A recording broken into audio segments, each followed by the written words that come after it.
What's up, star people? We are so back. Welcome to Venus Things, second episode of Venus Things. This is a monthly regular component of all things star quality, the Substack, the podcast, all that jazz. So welcome back. I'm alive. If you read my last post about my cat, yeah, it's been a hard last few weeks. It's getting a little easier. She's still with us. But thank you to everyone who's reached out and was just so sweet and shared their experiences. Like, it was, where to begin? It was such a lesson in just sharing.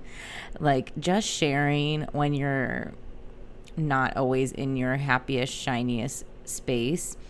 And I think because dealing with like pet illness was so on the front of my mind, it was like all I was doing in my home. Like, I wasn't doing anything fun or exciting or, not that we have to always do fun, exciting things, but it was just what was happening in my life. And then, making a platform where I'm talking about astrology and pop culture and the things I like and the things to look forward to. I just, at that point in time, I didn't have it. And it was this interesting thought of like, when the astrologer, when the practitioner is going through something, do they have this duty to just power through? And I think some people would say yes, like, we shouldn't know a damn thing about what's up in your personal life, just give us the content, sweetie. And I just kind of realized that's not how I want to do this. And I think that was like a really powerful lesson in all of this, was like, oh, while I'm creating this space that's on my own, I can also do things on my own terms. And that doesn't mean I have to show up like I'm clocked in at a day job and, it's like working through being sick or something. So I was a bit sick with sadness, and now I'm in a space where I can, talk about things that aren't that are not the wellness of my cat. But really, truly, shout out. I got like a referral for an oncologist for my cat because I started talking to my friends and people in my network, and she had a pet psychic appointment, which, yeah, maybe I'll share a little bit about that before we get into the Venus Things. Okay, what is Venus Things? Just a reminder, if you're new here, if this is your first time listening, hello, I'm Stevie, and I'm your astrologer host for the next however long I feel like talking, maybe an hour.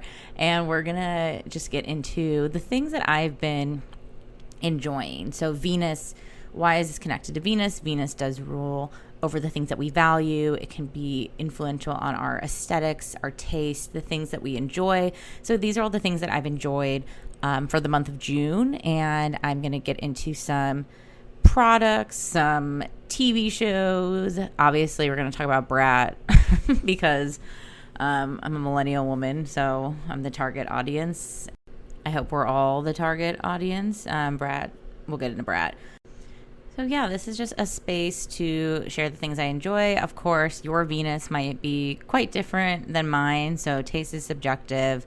And but I've been complimented my whole life on good recommendations. So I hope you enjoy some of the things that come up today. And also, of course, when we talk about things, we're not only talking about the things. Typically, these are going to lead to bigger themes that we can look into with astrology and also just like what's up in the modern world. So if you're listening to this, you are either on my Substack, which is starquality.substack.com. You can also listen to this in your podcast feeds. If you search Star Quality on Apple Podcasts or Spotify. Also, this will be on YouTube. So there's like, you can watch, well, this isn't a video one, but you can listen to this anywhere you get your podcasts. And also, if you're listening to this right now and you are not a paid supporter of my Substack, this is a free sample. So I'm going to paywall this about like halfway through so that you can get a little taste of me and see if you like me, see if you like this Substack, this show. And if you do, I would love for you to become a paid supporter. Join my third space on Substack. So for $7.77 a month, which is basically like buying me an iced coffee. I do order an iced latte with oat milk.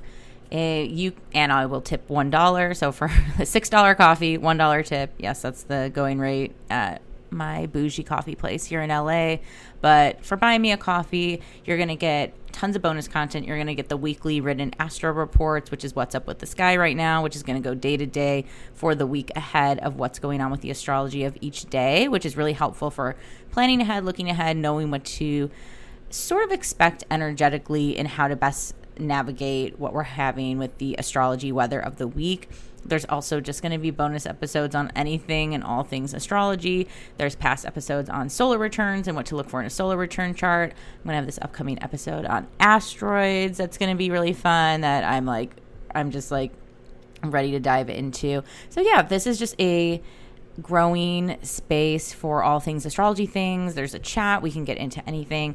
I welcome comments on these posts. Like, I would love to hear what you connected with, what you didn't, what your Venus sign is. So please join the convo. And yeah, I love being in conversation with y'all. Everyone I've met in the astrology community has just been so cool, and I've learned so much and gotten so many great referrals, recommendations. And we all, in astrology, we're all working together. We're all basically researchers and little astro scientists who are collecting data and knowledge about what we've experienced in astrology and what makes sense. So, yeah, let's get into the Venus things. But first, so I brought my cat.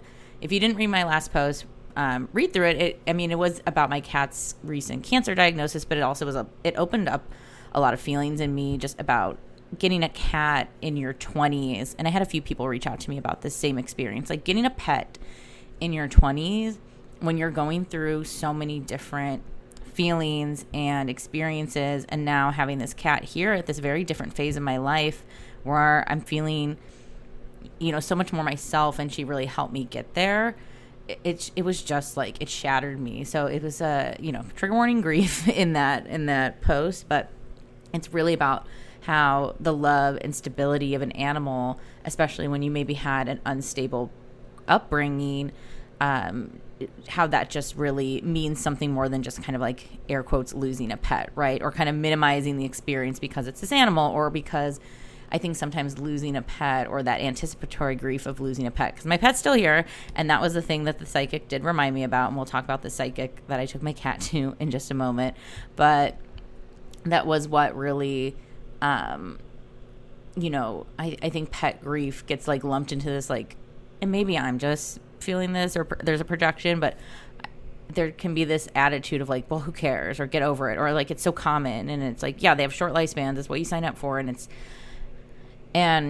there's some like judgmental part of myself that's like thinks that, but then I know that that's just not true. So anyway, shout out to all my pet parents and for those who've been, really soothed by their animals and how just important animals are in our lives. And, I got my cat. I don't think I got into this in the post. No, I didn't. I got my cat when Jupiter was in Cancer. So that was in my first house place of like establishing myself. And then also it was during Sagittarius season, and my cat has a Sagittarius moon. And my 6th house, the space of pets and animals, is in Sagittarius. So it was just like, there's no such thing as coincidences, is what I'm getting at in terms of astrology. Okay, let me talk about her visit with a pet psychic and, yeah, my experience using a pet psychic for my little kitty. So this visit with a pet psychic was via Zoom or like FaceTime. So this wasn't in person. I got a referral from my friend Maddie. Shout out to Maddie.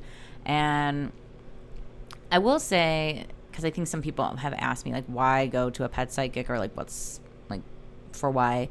And I was like, for why not? We're doing all the things in terms of going to, the doctor, the vets, the oncologist. She's going to an oncologist tomorrow.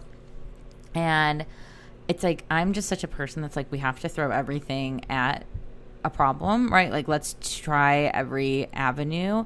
So I did go to this pet psychic. I don't know if I'm going to name them. If you're really nosy, comment below. I think what was really helpful in terms of the pet psychic is when we first logged on, she just mentioned that like Rosie's connection was really fuzzy. And I think we had just been both discussing for the past few days before that appointment that she was seeming like over medicated. And I do think that was like a good kind of clarification of my gut feeling with someone who doesn't know this situation at all. Was, you know, the days before, me and Pablo were talking about how Rosie just seemed really like loopy, and the medication can cause drowsiness, but I'm like, I don't know, it was just like a little more drowsy than normal. So we called our vet and they confirmed we could lower her dosage. So that was like a good, like, okay, yes, that's what I was feeling as like a mother, an internal maternal instinct. This lady was not 100% on board with Western medicine, which I understand, also questioning, you know, the intentions of doctors for humans and vets. I think there is sometimes this need to push sales, but also like, I believe in both Western and Eastern and science and woo. I think when combined together can be like a really powerful approach to health problems. Of course, reminder here, I am not a doctor. None of this is doctor or legal advice. This is for entertainment purposes only. I am just talking about my experience of now. The woman did mention that Rosie is a galactic being who manifested me to teach me life lessons, which is, I think, very funny because if you read my post about her, like all of it is just about these life lessons. And I've always joked, maybe it's because Rosie is a gray cat, but she also has this like very unique personality that most people have not seen in other cats. And I know everyone thinks their cat is special, but Rosie, friends can vouch. She is very odd. She doesn't climb on things. She has, she doesn't meow. She's like, she's just like we always joked that she's like an alien from outer space who was dropped off here on planet Earth. She happened to get the vessel of a cat, and now she's like observing human life. And then I guess also healing me and teaching me lessons. So she said that Rosie was a galactic being, which I was like, yeah, she is an alien from outer space. So that was like an interesting coincidence. And yeah, I mean, like, I'm trying to figure out how much I want to share because like some of it, I'm going to get so much new information tomorrow. And like, I need to get over this idea of like jinxing myself. And, you know, this past few weeks has been a big lesson in like expectation and setting the bars of like what to expect. And also like, but wanting to keep optimism at the same time, right? Like there's like this like tricky dance of staying positive, but also staying realistic. Anyways. But, you know, she mentioned that Rosie really still wants to be here and is feeling good. And, like, she knows that she's slowing down, but otherwise is, like, you know, feeling good in that we need to stop helicopter monitoring her and acting like she's dead already. And, like, that, you know, what she relayed to me, too, was she had another client who had a cat who got sick with this same cancer. And if you look up this cancer, it's, like, everywhere. Doctors and Reddit, like, you know, medical professionals and online posters have all shared that this is like a fast acting cancer typically. But she shared that she had a client whose cat had this diagnosis and is still here, is 18 years old, 5 years later.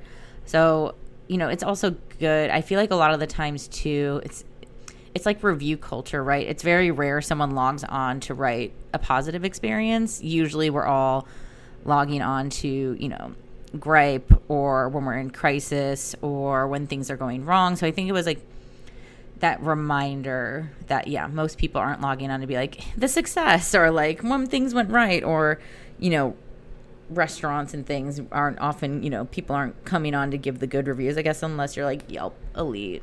Well, should I be doing that? I don't know, sound off in the comments. But yeah, the visit was really like a loving reminder to keep hopeful, keep positive. And I think what she kind of clocked in me was I really needed like a timeline. Like I really needed this, you know, when is this? So is it quick? Is it soon? Is it later? Like how much time should I expect? And she asked me like, why do you need to know this so badly? Like, why are you putting this pressure on this cat and yourself to know exactly the time you expect her to be here. Like, do you want her to go sooner than later? I was like, no. Like, I don't know. There's something in me that really just wants to at least have a baseline of the time. Saturn, Capricorn, trining my Venus, speaking of. And yeah, so there was like a little reflection there of like releasing this need to know how long is left and enjoying the time now. And like, we'll know, and I think it was like, and again, this could change tomorrow with this new appointment, but for now it's like, she's here, she's eating, she's drinking her water, she's using her litter box, she's snuggling with us. She's not 100%, but like, I don't, like any other human, like, I don't need you to be 100% because there's going to be so many times we're just not. So I'm going to be here for her however she's arriving right now. So it was really like nice in terms of reflecting on that. I mean, I don't want to disparage this woman with some of the things she said about Western medicine, but I think it would definitely make some people turn away quickly. And I think what I've learned also too is, and I've had this struggle a lot working in the realm of woo, is there's so many of my peers I just don't connect with, because like, astrology is obviously a huge part of my life. Like, this is what I do, but also it's like, I don't need it to like define me. Maybe that's not even true, but like, I'll try to find the words for this. I think sometimes there's people in woo who are just like, it feels like they're drinking their own Kool-Aid so hard that there's no groundedness. And then I sort of like distrust them a little bit, right? Like, I don't think you can manifest away cancer. Like, and maybe that's, and then they would be like, maybe that's a blockage in you. I don't know. But I do think like we are human beings and human vessels. And also like, astrology is the practice of looking up from the perspective of Earth. That's why we don't have an Earth sign.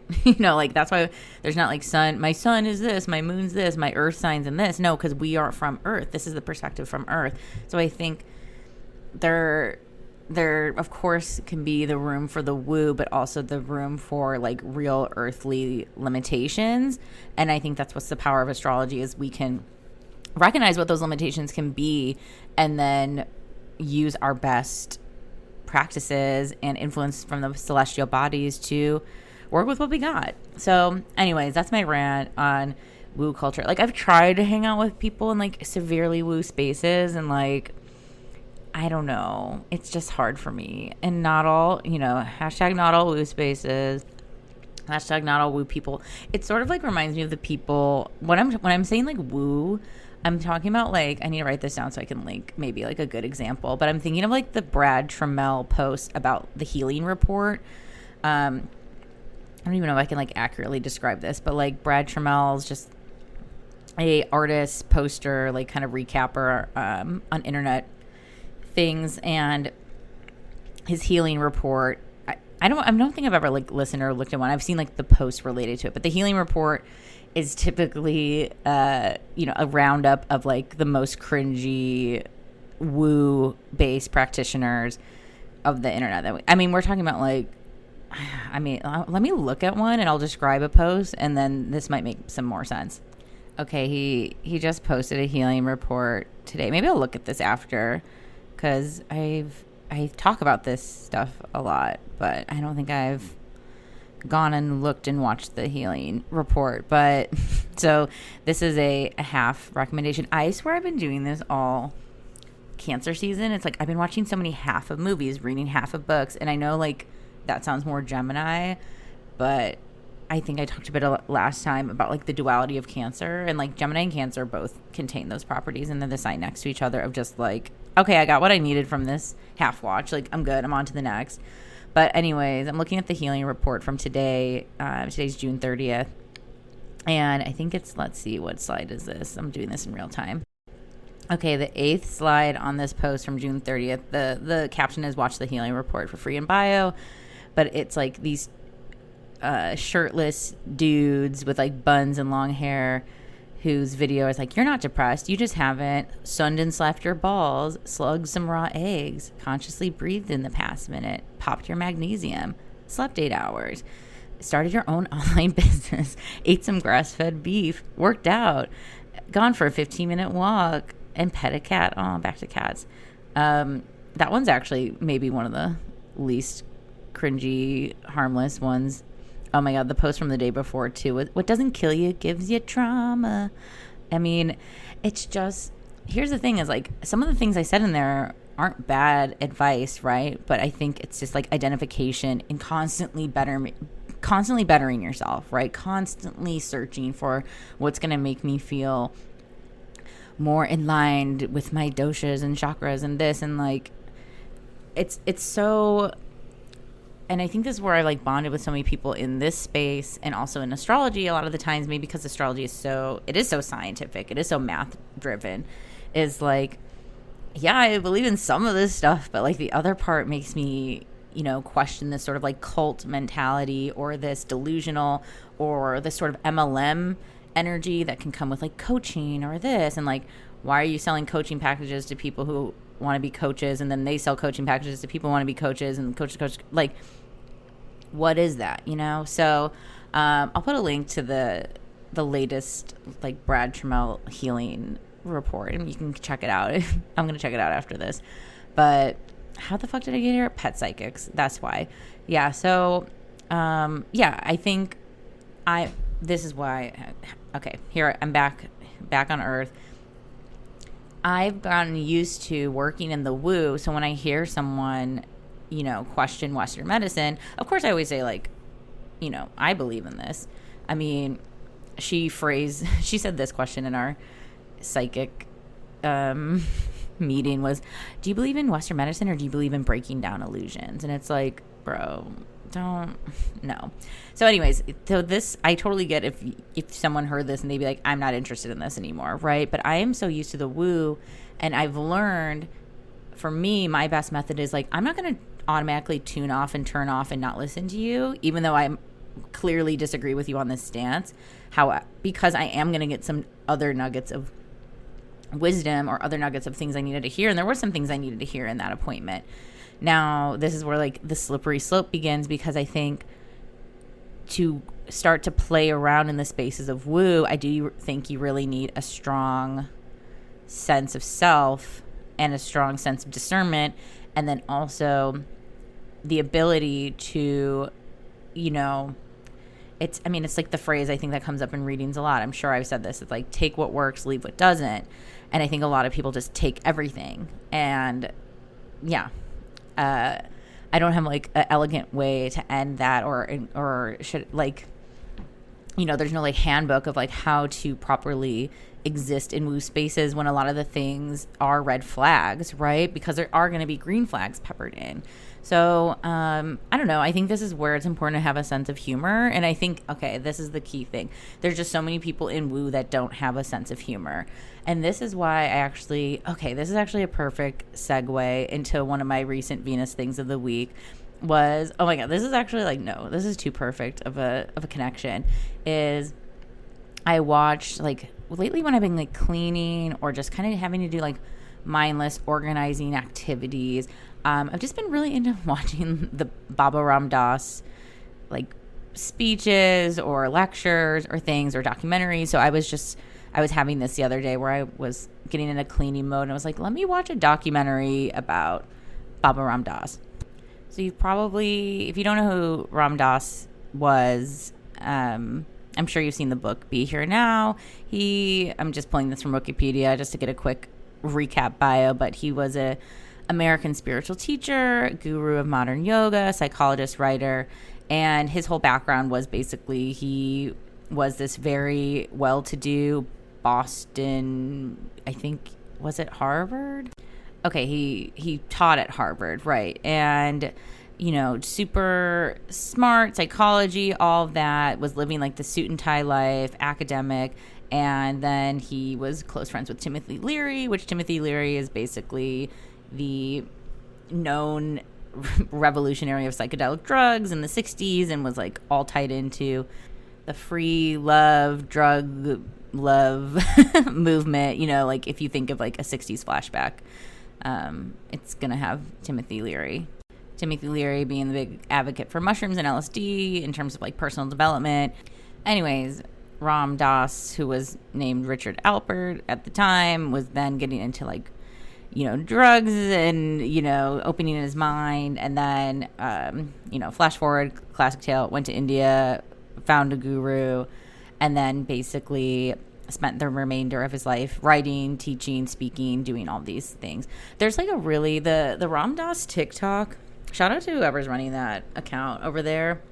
The Ram Dass TikTok account, I feel like, has really good, like, kind of like Super 8 like film imagery set to some of the quotes and pull quotes from his lectures that I think can be like just really beautiful. And like he just had such a way with words, and I think this is why my brain automatically went to this for this Venus Things recommendation, was that Ram Dass always infused humor into his lectures. There's so many breaks for laughter, and there's so many pauses that are just funny. And I think that's, even though, do we need another like white guy who went to India and found himself, like, sure, probably not, but I think his teachings, there are some things of value, back to coming to like take what you like, leave what you don't. I'm not saying his words gospel or he's like some god to follow, and I don't think he would have said that himself either, because so much of his practice is honoring the lightness, like not taking yourself so seriously and not making everything this huge thing to like dwell and like get so self-involved. And I just searched like Ram Dass humor, like seeing if there was a connection. It looks like there's an episode of this podcast. The Ram Dass estate is definitely cranking out the content, but it's episode 165. I'm gonna bookmark this so I can listen to this myself. Of his 1989 talking about innocence and lightness, and how you should infuse, or try to infuse humor into spiritual work, something he calls the cosmic giggle, exploring how easily we can be trapped in the melodramas and storylines, and how we may take ourselves lightly. And this quote of, a lot of gurus had a certain kind of playfulness about them because they saw through the veil and they saw that everyone was caught in it, and they felt compassion for it. But at the same moment, it all seems so sweet, so sweet. Ram Dass quote. So I watched this documentary movie called Becoming Nobody. And this was just like a kind of compilation movie talking about basically the main thesis of becoming nobody. And I just wrote, I really like the first half. I think the second half I kind of not lost me, but it was just a little like, I don't know, the first half I found a little bit more impactful. But this movie, Becoming Nobody, there was a lot of talk just about,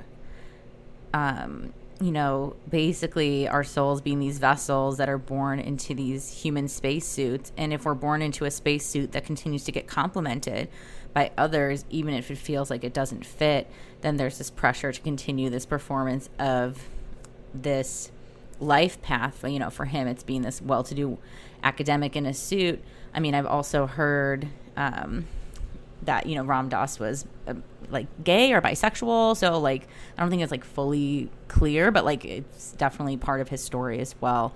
And that a lot of the time we're all really busy being somebodies because we are set on this somebody path, and it takes a lot to sort of disrupt this obligation that we're sort of born into, whether it's with our families or, our skills or whatever it might be. So I thought the beginning half of this doc was really great. And if you want a good, like, sort of intro into Ram Dass, I think this was like a good movie to watch. It was like, it was definitely one I like putting on things where I can like put it on and like pause and write down quotes and things that like just I want to infuse into my life. So Becoming Nobody. But the funniest part about this was it was really hard to find online until I had to subscribe to this platform called Gaia. And I mean, I'm just like very into this like woo, this like what the fuck woo feeling right now of like this Gaia subscription.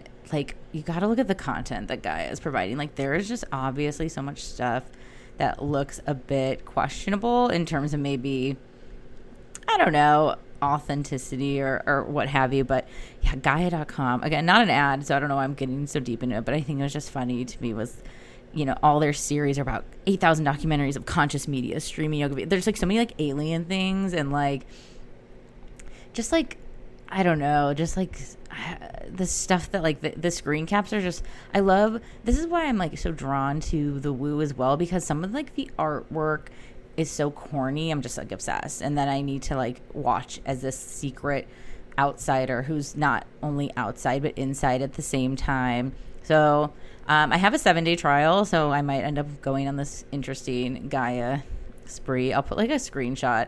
You can go on their YouTube page and see what they got going on over there. They're really getting like an ad from me right now, but I don't know. It kind of does this effect where I don't know what channel was playing this sort of stuff when I was younger, but it'd be like real aliens caught on tape, or the path beyond the physical, sacred geometry, the spiritual science. Like, it just gives like that substitute teacher who's kind of showing you their weird conspiracy theory favorite videos, even though you're like, wait, we're in science class.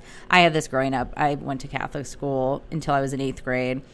And I remember we had a teacher in science class who played us this whole like kind of Fox special about how the moon landing was fake. And I sadly did believe the moon landing was fake for too long of my life. So yeah, it reminds me of things a sus substitute teacher would play when the parents and other teachers don't know that that's part of their curriculum. So that's what Gaia reminds me of. So I'm kind of excited to have this trial and like watch all these like ancient civilization ascension keepers, truth hunters. Like, I'm reading just some of the titles that are on here. And so yeah, if you're like kind of craving that sort of aesthetic, check out the Gaia 7-day trial. I got it through, I think like Amazon Prime Videos where I watched this, but I think you can do it through their site or their YouTube. And, again, be mindful when you start a trial. If you don't want to get charged after that, cancel that mofo right away.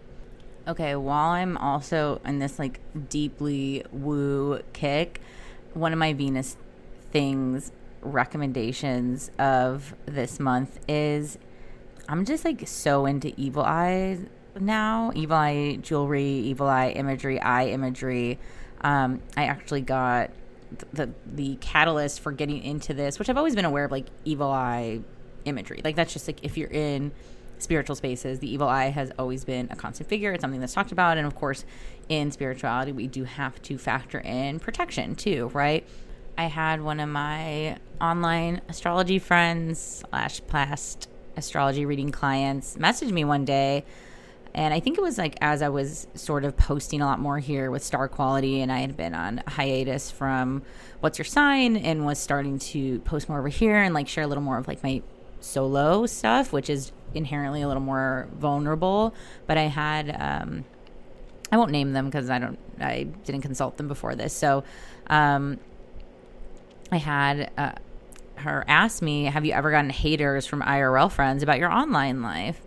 And my response was like, no, but also I don't think if someone was like vocally dismissive of how I acted online and they said that to me in real life, I'd probably be like, well, we're not friends. Like, I mean, I think it's totally fine if you need to mute someone for your own sanity, or if you don't fully connect with someone's online presence, but you like them in real life. Like, that's totally possible. I know plenty of people whose online persona is so different than how they are in real life, and vice versa. And I don't know, I feel like I'm fairly, what you see is what you get here and there, but all good. Like, the internet is not a space that everyone feels comfortable being in. And I, in these last 2 weeks, I was not comfortable being in. I was like, I'm logging off, and I'll log back on when the time is right. But so I was like, no, I think I'm good. But I sort of love this like out of the blue question. And then she followed up like, even quietly hating, like giving you mal de ojo, are you your own biggest critic? And just curious about how we hold ourselves back online. And I was like, like, I mean, I do think I'm my own biggest critic. Like, I think if I could, and I'm on that path to like eliminate self-judgment, I'd be sharing much more. I'd be going even deeper, and I feel like I go pretty deep. But, you know, I was sharing like which creators I think inspire me to be myself more online. And I think, you know, shout out to Captolia online. I think she runs really great insights as the digital witch, and, you know, for people to share their, mainly it's like, you know, she's mainly working with businesses, but I think it applies also to like personal online freedom. I really enjoy Sai Swoon's Patreon and about harnessing internet freedom. And it's not only about that. It's just like, I don't know. It's just this bringing back the craft, right, of just blogging. And I kind of felt like that was going to happen with Jupiter and Gemini. And then the urge really struck. So, and what I've learned too with What's Your Sign is like, I just love having this archive of all these different subjects I've dove into, and like what's stopping me from doing that here and into other subjects that maybe I wouldn't have covered on What's Your Sign, or, you know, things that are a little more personal to me. So, yeah, but then a few days later, or like maybe the day after, I was like, you know, like someone bringing this up to me feels like a sign that I need protection. And I'm not saying that she was casting that on me, or like, and what is an evil eye? Let me get into it in a second. But it was like, wait, okay, the fact that this is being brought to my attention is a sign that maybe I need this in my life. So I bought this evil eye necklace, and it cracked right away. Like which if you look this up, it can be said that that's the protection, right? That there was some evil glare or evil, you know, jealousy or whatever cast on me, and that it did its purpose. So then I buried it and all that, like buried it in the dirt. But the evil eye is a very, it's a belief, and back to Wikipedia, just recap, right? It's a supernatural belief that there's like this sort of envy or glare that people will cast on you, that people maybe, it's this like idea of haters, right? Like who are like, who does she think she is? Or what is this? Or like someone not giving you their best feelings towards you. Evil eyes have been found, according to Wikipedia, in many cultures. I mean, in the Mediterranean, the Balkans, Eastern Europe, Middle East, Central Asia, South Africa, and Jewish culture, Africa, the Caribbean, Latin America. So the idea of the evil eye is really worldly and like all over, and there's like different, you know, I mean, the page is deep, you know, the Eye of Horus in Egypt and all of that. So there's this idea that the eye is kind of protecting you from that view, and that it kind of like takes the hit for you, right? Like it's this conduit that brings that protection. So yeah, I've been into the evil eye. Now I have an evil eye anklet. Like, you know, I was just reading about people who keep it in their car, and like, you know, I think if there's an area where you might need some extra eyes out for you, extra protection, maybe this is your sign that you need this. You know, enjoy. It's like back to, you know, pet psychic stuff, back to like throwing both, you know, science and spiritual into something that's like, why wouldn't I add an extra tool in my tool belt? So thank you to my friend that brought up the evil eye. And even though at the time I'm like, I don't need it, like I am always doing grounding protection work, I'm a projector, like I'm always keeping my space safe, but I'm like, but why not just add in this extra, you know, this extra backup, this extra tool in my pocket. So yeah, very woo girl things. I'm into evil eyes now. I've been embracing the evil eye, and it's just, I love having this ancient symbol that gives me this feeling like I have backup. May I also say my Venus things, especially after kind of going through an emotional past few weeks, is I just love women and water. I love women in water. I love women in water, but I love women and water. So I got, you know, I met up with like a lot of my girlfriends when I was ready to kind of like emerge from my shell. I went to the beach and got some like saltwater therapy and dived in the water. So like, just like can't understate the power of like, I went to the pool with like my two good friends. Like I can't understate the power of just like deeply submerging yourself, especially in Cancer season. So I think too, if there's been this like stagnancy or whatever, like, and if you like this or can or feel comfortable, like find a pool. I mean, I went to the public pool. I paid, you know, it's $4 to go to the public pool. Easy peasy. All I need is sunshine, a body of water, which can be a public pool, and, you know, like I go to the public pool by myself quite a bit, but also it was so nice to just like lounge with women and be around each other and not have to like do anything, and just like having this sort of back to like the third space of it all, having this public communal space. So I just like wanted to shout out to the women that really saved me this last few weeks, whether it was via text or in person. Just mad shout out. One of those womanly savings was I got to see let's get into movie stuff, or like things I've watched. I think I'll only talk about this one movie because I'd never seen it before. And, you know, I'll talk about one movie and one TV show. That's it. That's my Sharks. That's my offer. But I saw the movie D.E.B.S for the first time. And this movie was just such a lesbian, gay, sexy, funny, silly. I can't believe I've never seen it before. It has lived in my psyche for a long time because the cover is really iconic with the like schoolgirl looks. And I remember seeing this at like my family video store. But whew, I am so blessed to have seen D.E.B.S, you know, late to the party, happy to arrive. So thankful to have watched D.E.B.S. And happy Pride to everyone listening. I know we're about to wrap up June, but Pride is all year. So let me just like get into D.E.B.S a little bit. Okay, that was the end of your free preview. Were you having fun? I hope so. And if you were, you are totally encouraged to upgrade your subscription from free to a paid subscriber of star quality. You're going to get the rest of this episode. You're going to get the other paywalled writings and episodes, both video, audio, and writing. Also, there is a 7-day free trial if you want to give it a go. This will be included in the free trial. I guess you could like do the trial and then listen to the rest of this and dip, but I hope you stick around and stay.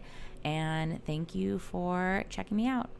I'll see you over in the third space. Link to upgrade your subscription is in the show notes.